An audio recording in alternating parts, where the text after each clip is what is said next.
Hello and welcome to Read Read. Tonight I am talking about a few authors that I believe are not one-hit wonders. I have 3 authors selected whose works I have been acquainted with through their magnum opuses or magnum opus, and we all know them. We all know that they are great writers. However, there is a chance that we haven't yet read their great classic works. And if we have read their great classic works, there is a chance that we have not then gone on to explore more of their works because of how great and masterpiecey their classic works are. As a consequence of that, it can seem a little bit like, oh yeah, this author they wrote some other stuff, but really the one thing that they wrote was X. Well, I'm here to tell you that there are some great works from these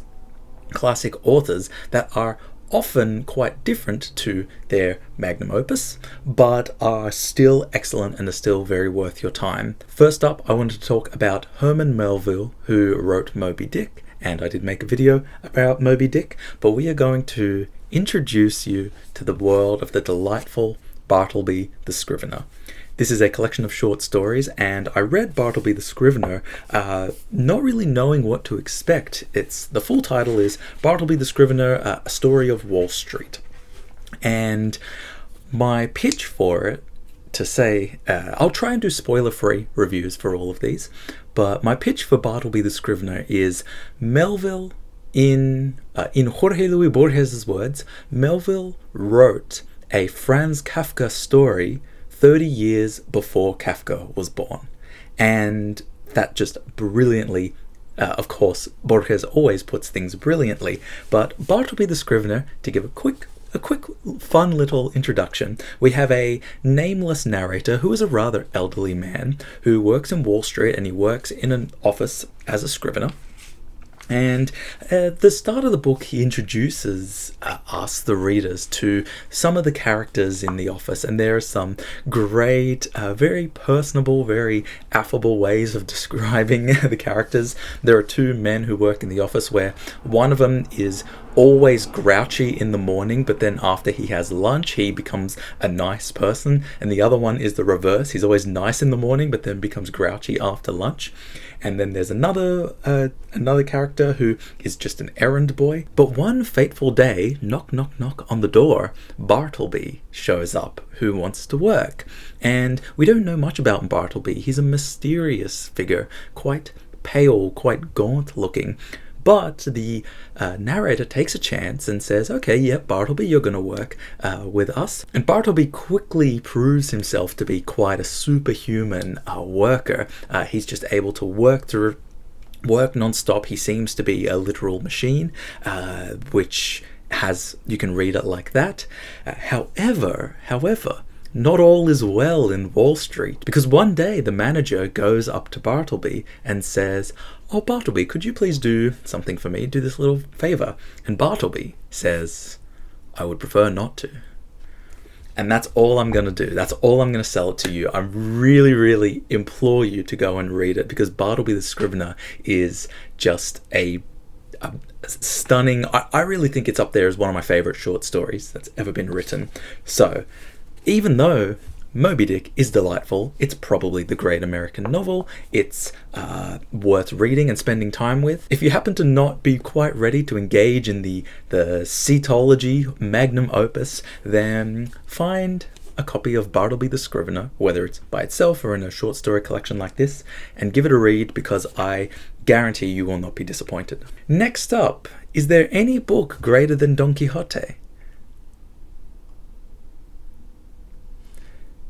Well, this next book is not going to be greater than Don Quixote, but I do want to assure you that despite Cervantes' excellent ability to create one of the greatest novels ever written, he also happens to be a pretty alright short story writer. And when I say alright, I mean that lots of the techniques that Cervantes uses in Don Quixote do show up in his short stories. Of course, it is the same writer, but I would say that one of the things I love so much about Don Quixote is how much charisma Cervantes has as a storyteller, and he is not afraid to acknowledge that he is a writer and he is a storyteller, and he's not afraid to acknowledge and work within the traditions that he is often satirizing. And there are some really clever ideas in this short story collection. Some of the notable ones include, of course, a short story about a young kind of student becomes vagabond, becomes prophet because he has an experience where he gets sort of poisoned by a lover, and then he wakes up believing that he is made of glass. And because of that, he then just starts walking through the street like this prophet and starts expounding all of these truths, similar to a scene in Don Quixote of when Sancho Panza is going through the town when he's acting as the mayor for that town. And I sort of have a belief that this story of the glass graduate is like all of Don Quixote condensed into one short story. There is also a dialogue between two dogs who are conversing, and it is just incredible. There is a kind of satire of the aristocratic class in this story, The Power of Blood, where these terrible misfortunes are played out and effectively everything works out well for the guy just because he happens to be royalty. Of course, Don Quixote is a book that I think, like Jorge Luis Borges, you can't go your life without reading it, but I'm sure you still had a good life. If you're getting to your end of days and you haven't yet read Don Quixote, I reckon, you probably still had a good life, so, no offense. But if you have time, please do read Don Quixote. And if you don't have time, at least read some of Cervantes's exemplary tales. Exemplary tales! God, this reminds me of Joe Pass creating a guitar album and calling it Virtuoso. Like, come on, we really need more people like that. Just, exemplary tales. It's your own story. It's like, come on, it comes with its own review. Are you kidding me? But yes, Cervantes, exemplary tales. He is not just a one-hit wonder with Don Quixote. You should also take the time to read his exemplary tales if you have the time. And if you don't have the time, make the time. Finally, who doesn't love some iambic pentameter? Am I right? I love iambic pentameter. I've read a couple of Shakespeare's sonnets. I've read all of Shakespeare's sonnets. And I've read John Milton's Paradise Lost, which you can find in this collection of Milton's major works, including Paradise Lost. However, what you will also find in this collection is Samson Agonistes by John Milton, which is incredible. It is what I've learned is a closet play, which sounds like it has some innuendos that I don't think it wants to have, but it is a poem that is written in the form of a play, but without really any intention of ever being performed as a play. And the story, or the whole plot or the thrust of the tragedy, and it is the story from the Bible, so Samson and Delilah, of course, and it takes place while Samson is in prison after he's been blinded, and he is sort of awaiting the judgment of what happens, and some important and moving things happen in this closet play, such as Delilah coming and talking to Samson, and there are some great back and forth moments where Delilah is sort of trying to reason with him, and then Milton has this crafts this really complex dialogue between them where Delilah is basically saying, look, I'm here basically out of the goodness of my heart because I know that all of the people in my community think I'm great for having done what I've done. But then there's this, there is of course still this conflict because Delilah made Samson be where he ended up.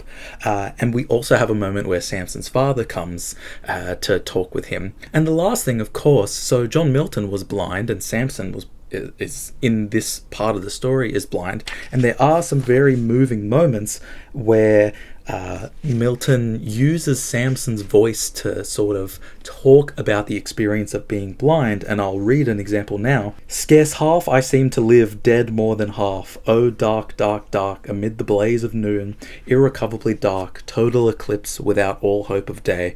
O first created being, and thou great word, let there be light, and light was over all. Why am I thus bereaved of thy prime decree? Because I learned about this because in Harold Bloom's collection, which I might have within arm's reach till I end my song, he talked about Bloom's. This is a collection of the last poems that poets wrote in the English language, and he talks about a section in Samson Agonistes. But all of these authors, of course, created their magnum opuses, Moby-Dick, Don Quixote, or Paradise Lost. However, please don't sleep on their other works because they are all brilliant, and you owe it to yourself to get these books into your life. So, if you haven't already, check out Bartleby the Scrivener by Herman Melville, The Exemplary Stories of Miguel de Cervantes, and Samson Agonistes by John Milton. Thank you all for watching. I hope you enjoyed. Let me know how this looks, because this is a new filming environment. I'm filming at night where it's quite quiet because I got a new influencer type ring light. Look at this bad boy. But if it looks good, let me know. That'll be convenient because then I can keep filming like this. But anyway, thank you all for watching. I hope you enjoyed, and I'll see you in the next video.